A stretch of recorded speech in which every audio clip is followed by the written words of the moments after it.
ikaba ishobora no gushwanyaguza cya kinyamaswa cy'inkazi cyitwa kayimani. Icyo gihe zirya inkende zikayimara kuva ku mutwe kugera ku birenge. Wari uzi ko se muri iri shyamba rya Amazone habamo n'inzoka zitaryana? Ni inkende isa nk'intare neza neza mu maso, umunwa wako ukuntu wiburungushuye, umunwa muremure cyane. Itegereza ukuntu gafite umutwe muto cyane. Umugabane ukwawo urekura umwuka upima toni zisaga miliyaride 2 buri mwaka, ahantu h'ubwiza buhebuje bwiganje mu ibara ry'icyatsi kibisi. Icumbi ry'ibinyabuzima bidasanzwe, ubuturo bw'imigezi ihambaye nka Las River, Amazon River ndetse n'indi myinshi imaze imyaka magana itemba muri iri shyamba rya Amazone ry'inzitane. Ishyamba rya Amazone ni hamwe mu hantu hambere mu isi bizwi neza yuko ari amayobera, ndetse mu by'ukuri nta muntu n'umwe ushobora kuvuga yuko rifite amakuru yuzuye. N'isi yose ubwayo ntabwo izi byinshi bihagije kuri iri shyamba.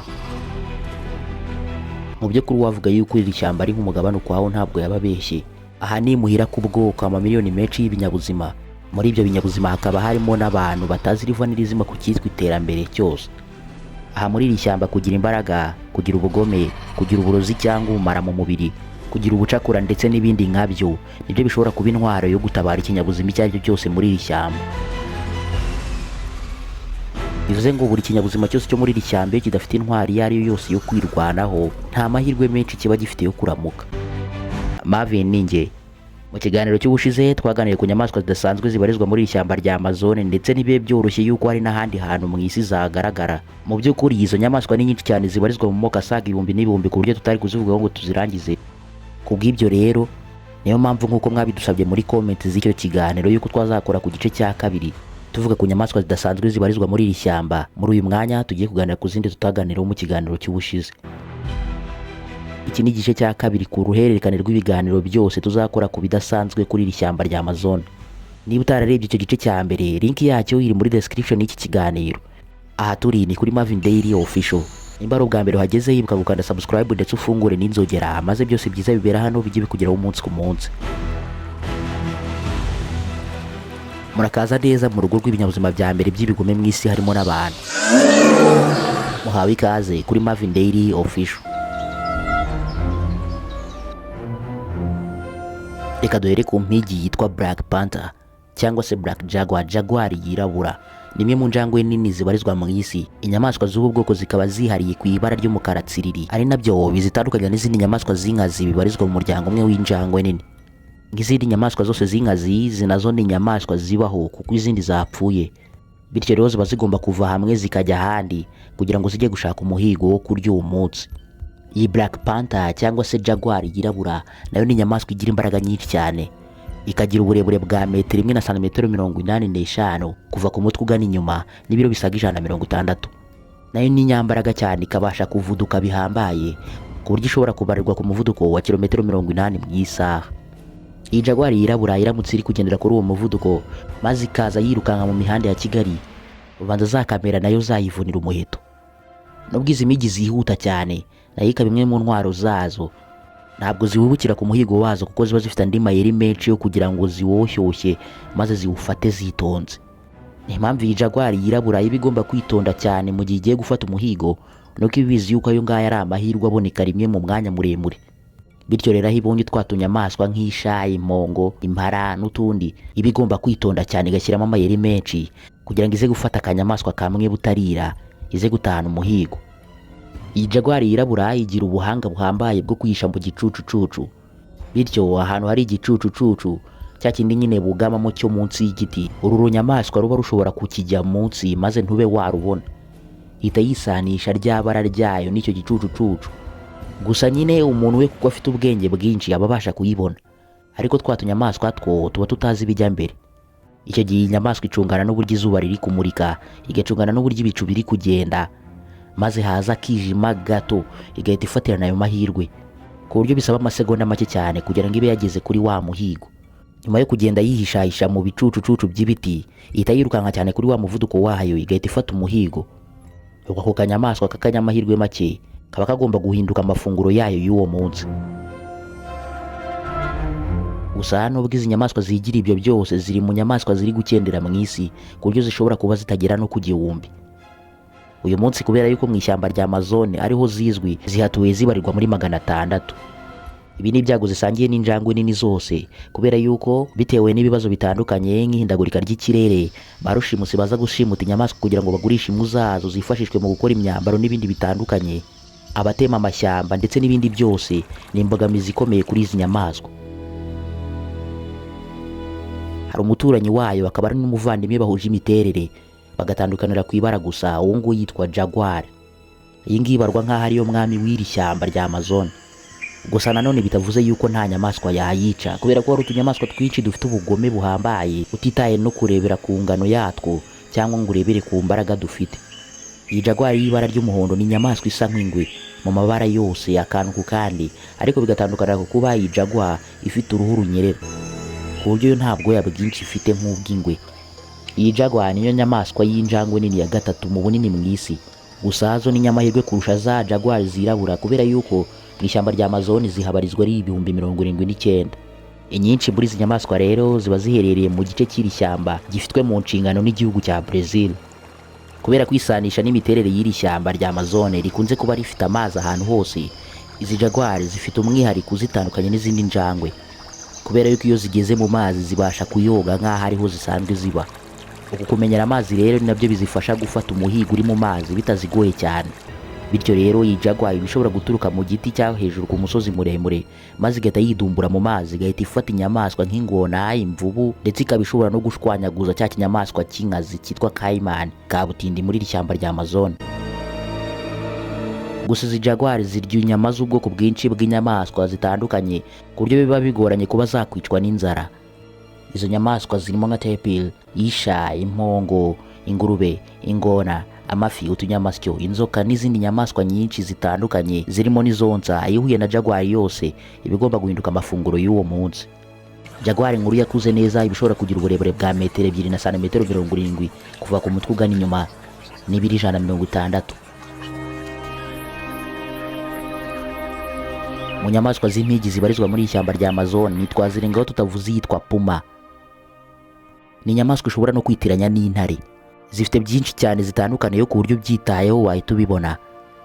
Puma uyigeranyije n'intare ni akanyamaswa gafite umutwe muto cyane, ndetse kakaba akanyamaswa karekare kananutse.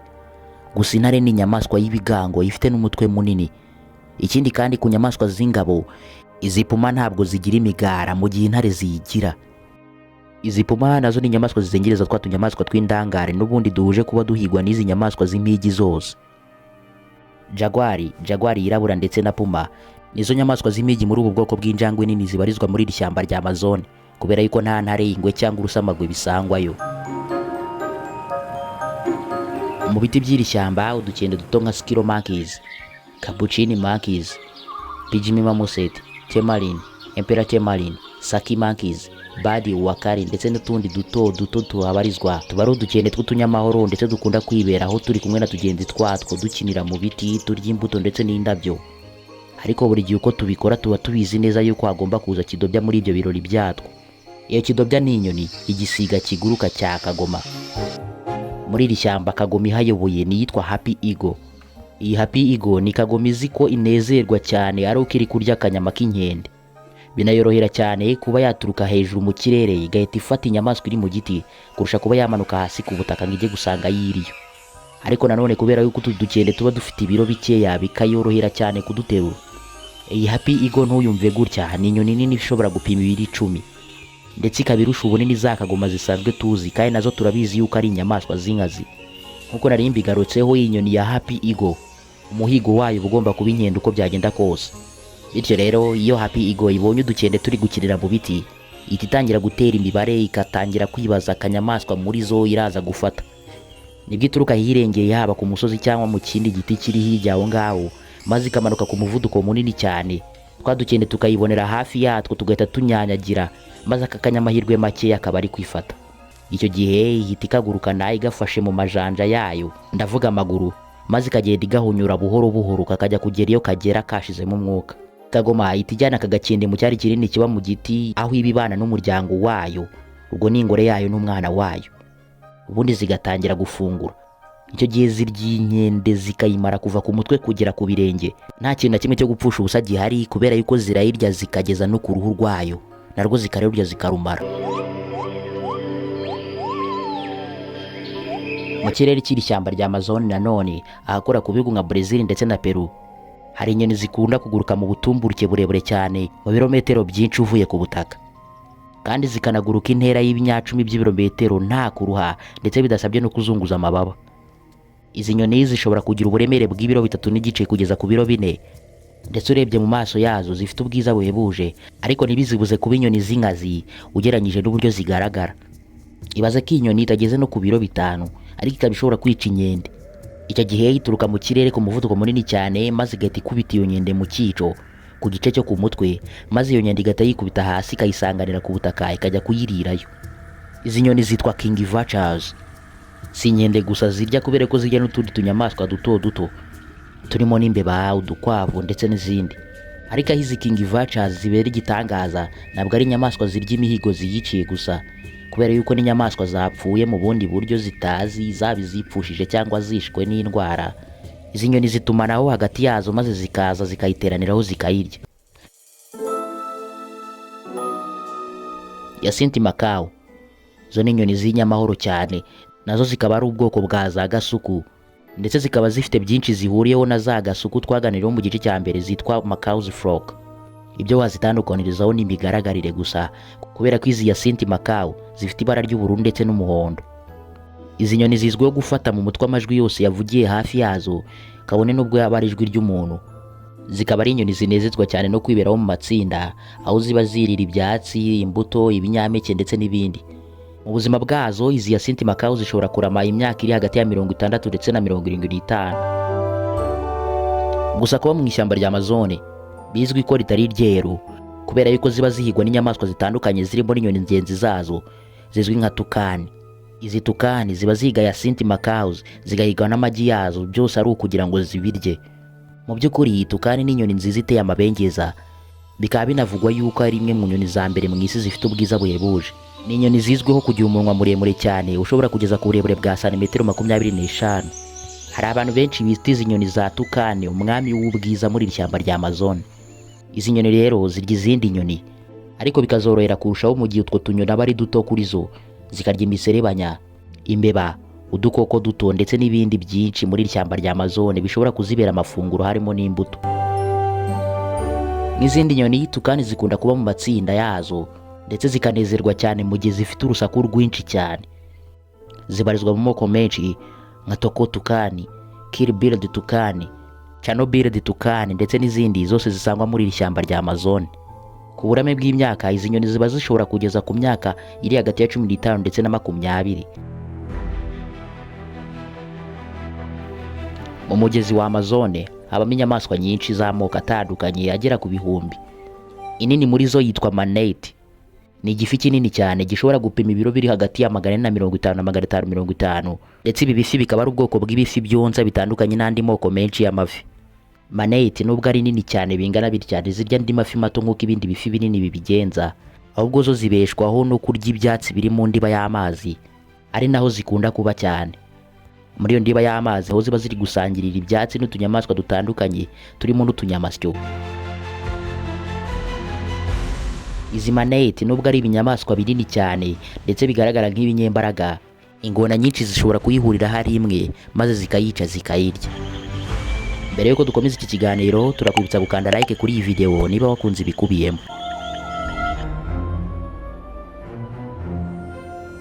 Hafi y'inkombe z'umugezi wa Amazon n'indi migezi myinshi yo muri iri shyamba ahakunze gutemba amazi mu gihe imvura nyinshi yaguye, iyi migezi ikarengerwa, hazwi ku izina rya Valzi.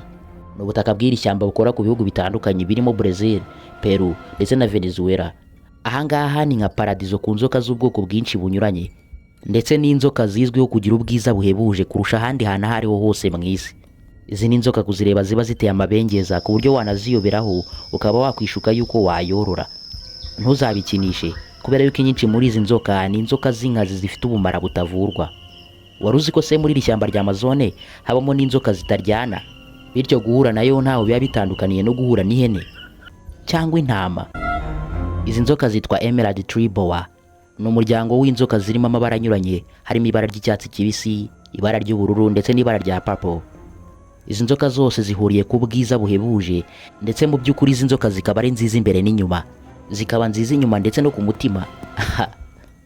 Emerald tree boa ni inyamaswa zikunda cyane kwibera mu biti hejuru, ku buryo bigorana cyane kuba wazibona ziri ku butaka. Bivuze ngo niyo zahaje ziba zaje kuhashaka ibyo kurya gusa, ubundi zikisubirira mu biti. Nta gihe kinini gishize bimenyekanye yuko izi nzoka zo muri Amazone z'inyamahoro zinabaho, kubera yuko byamenyekanye mu mwaka w'ibihumbi 2009 zivumbuye n'abashakashatsi batandukanye bavuze yuko izi nzoka zibarizwa muri iri shyamba. Zimwe muri zo barazifashe bazijyana no kuzororera ahandi, cyane ko nyine hari inzoka nziza zidatinyitse habe na gato. Mu by'ukuri izi nzoka nta bumara zigira, ni nyamahoro, ndetse nta mutekano na muke zateza ku muntu keretse uwayikandagiye ikamuruma bisanzwe nk'uko indi nyamaswa yose yakwitabara, ariko nta bumara na buke bimusizemo. Ubwo nuhura n'iyi nzoka nta kibazo wazayitahana ukajya kuyororera iwawe. Nubwo izi nzoka zitagira ubumara ariko zibeshwaho no kurya inyama, zikaba zitunzwe no kurya utunyoni, imiserebanya, imbeba, ibikeri ndetse n'imitubu, ariko zikagendera kure ya mitubu yitwa poison dart frog, kubera yuko ziba zibizi neza yuko iyo mitubu y'uburozi zayigwaho. Izi nzoka zifite abaturanyi bazo bitwa eyelash vipers z'ingohe.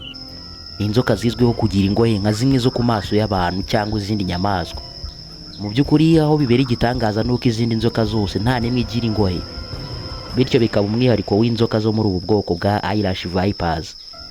Nazo ni inzoka nziza cyane mu by'ukuri, ariko zo ntizigushuke kuko ni inzoka z'ubumara buhambaye ndetse butavurwa na gato. Iyi ni imico zihuje n'izindi nzoka zose zo mu bwoko bwa vipers, kuko ni inzoka zigira ubumara buhambaye.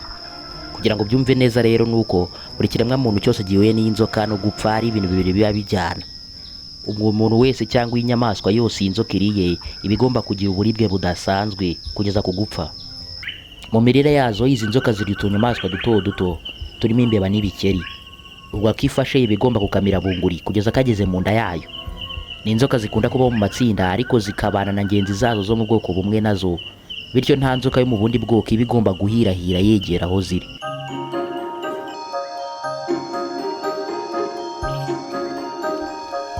Ni mu masaha ya mu gitondo muri cya gihe akazuba kaba kakimara kurasa.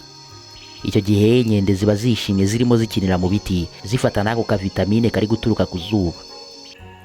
Iyi ngiyi uri kureba niyo nkende ya mbere idasanzwe mu ishyamba rya Amazone, ahubwo no ku isi hose. Ni inkende isa nk'intare neza neza mu maso, ku buryo niyo isutamye ubona ari nk'igishushanyo cy'intare n'ubundi. Ariko n'ubundi bavuga yuko uko inkende yakwambara ikote kose ikomeza kwitwa inkende.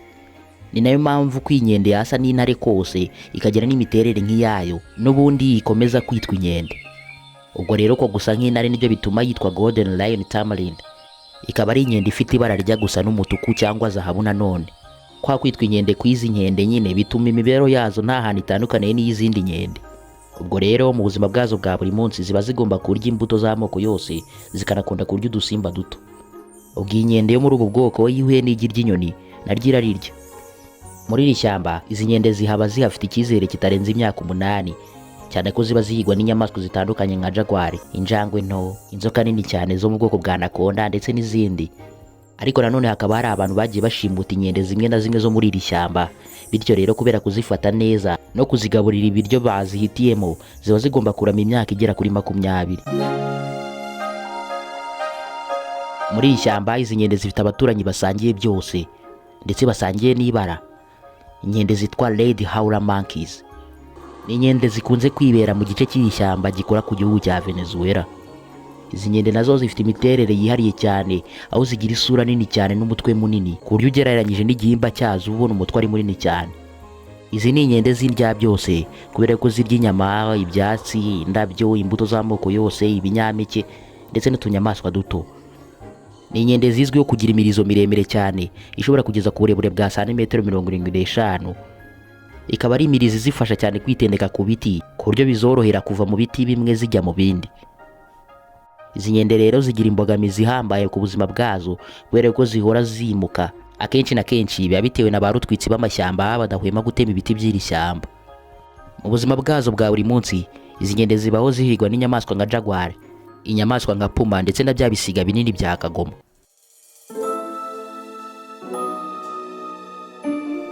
Ku butaka bw'iri shyamba ry'inzitane amababi y'ibiti ndetse n'imbuto bikunda guhungukira bihunguwe n'inyamaswa zindi zo mu biti cyangwa se bigahungurwa n'umuyaga. Hari utunyamaswa dukunda kuhahurira twaje kuhahiga ibyo kurya. utu ni utunyamaswa twitwa anteater, dutandukanye cyane na twa tundi twagarutseho mu gice cya mbere twitwa silky anteater, kubera ko silky anteater zo zikunda kwibera mu biti cyane, izi anteater zo zigendera ku butaka. Reba aka kanyamaswa ukuntu gatangaje, reba umunwa wako ukuntu wiburungushuye, umunwa muremure cyane. Itegereza ukuntu gafite umutwe muto cyane. Ibaze ko kano kanyamaswa uko kareba gutya nakarya byatsi ariko nta menyo kagira, nyamara si ikiguruka, nta nubwo ari n'igikururanda. Iyi anteater mu kugira icyo ifata yifashisha ururimi rwayo rurerure cyane, ari narwo yifashisha ikurura udukoko dutoya tujyana mu kanwa kayo. Ifite inzara zikomeye cyane, inzara yifashisha mu guhiga ndetse ikanazifashisha mu kwirwanaho mu gihe hari impigi yazatatse. Icyo gihe iyi anteater yifashisha izo nzara zayo mu kurwanya icyo gisimba kinini. Jaguar ntabwo igitinyuka kano kanyamaswa kereka iyo ikubikiriye, kubera yuko ibizi neza ibyago yahura nabyo mu gihe kano kanyamaswa kayibonye mbere. Ariko iyo ikubikiriye ikagafata igashwanyaguza ijosi nyine nk'ibisanzwe maze ikakarya. Utu tunyamaswa dufite umwihariko wo kuba arizo nyamaswa za mbere zizi guhumurirwa muri iri shyamba rya Amazon. Ubushobozi bw'utu tunyamaswa bwo guhumurirwa buba buri ku kigero kiri hejuru kurusha n'ubushobozi bw'imbwa.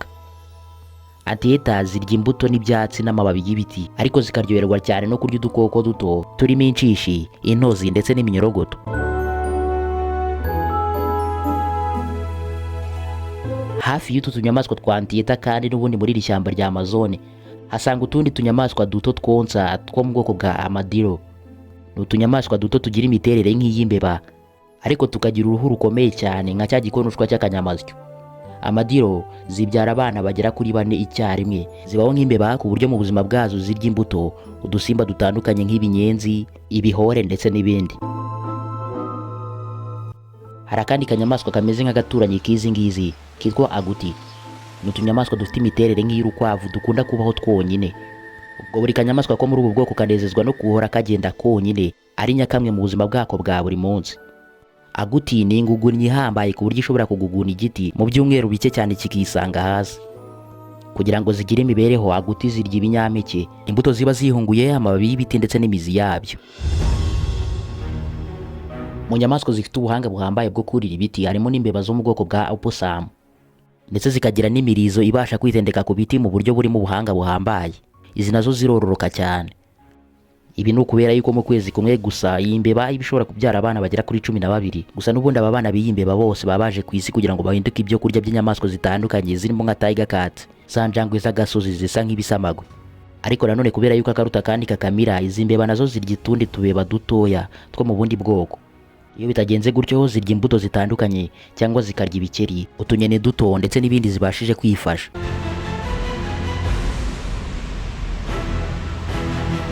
Iyo imvura nyinshi yaguye muri iri shyamba rya Amazon, amazi akuzura ahantu hose kugera ubwo atemba akagera no mu biti. Ryajwi ry'ayo mazi igihe ari gutemba, hari inyamaswa yikanga cyane ikagira ubwoba bwinshi mu gihe iri kuryumva. Ibaze inyamaswa zikangwa n'ijwi ry'amazi koko? Uzi ko ziba zumva ari inyamaswa y'inkazi. Izo nyamaswa ni izo mu bwoko bwa iguanas. Ni imiserebanya minini cyane, akaba ariyo miserebanya ya mbere minini muri iri shyamba rya Amazon. Hamwe n'uburebure bwa santimetero 45 bugira uyu muserebanya umwe mu miserebanya ya mbere mu isi. Iyi miserebanya y'ubu bwoko ibeshwaho no kurya imbuto ndetse no kurisha ibyatsi, gusa hari imwe muri yo igira ingeso zo kurya inyama, ikarya imbeba ndetse n'ibikeri. Iyi miserebanya kandi igira umwihariko uhambaye wo kwihinduranya mu mabara buri uko ibishatse, ariko bidatewe no kwihinduranya ngo bitewe n'aho ihagaze nka kwa kundi uruvu rubigenza, ahubwo yo yihindura ibara ishaka mu gihe ibitekereje. Umuserebanya wose w'ubu bwoko uba ufite ubuhanga nk'ubu ngubu bwo kwihinduranya mu ibara ryose ushaka, bityo bikabifasha kwirinda ndetse no kwihishahisha za nyamaswa zitandukanye ziba ziyihiga, harimo n'ingurube z'ishyamba.